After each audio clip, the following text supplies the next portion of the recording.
Sveicināti, mani sauc Santa, es esmu no Skaistkalnes, bet pašā dzīvoju Rīgā.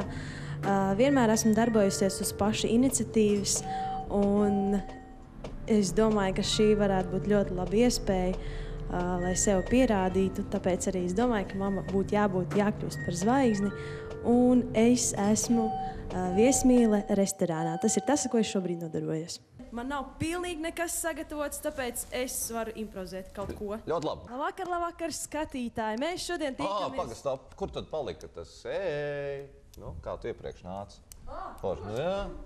Labdien! Šodien mēs esam ieradušies O-kartes skatuves finālā.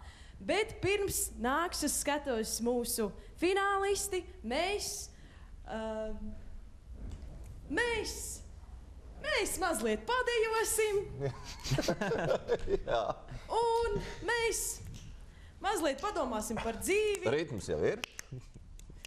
Un tad mēs gaidīsim, kamēr viņi uznāks uz skatuves. Viņi noteikti ir ļoti satraukušies. Tāpat kā mēs visi, tāpat kā es, tāpat kā skatītāji.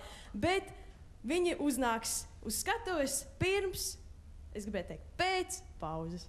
Jā, tā arī mēs neuzinājām, kā pasākumu vadītāju sauc. Bet tas jau mums ir zināms. Jā. TV programma jālasa.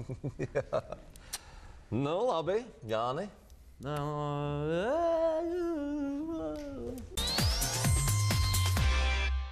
Šausmīgi patiesībā. Es nezinu, nesanāca laikam noteikti tas, ko es biju domājis. Nu, vienkārši man pārsteidz nesagatavot. Teiksim tā.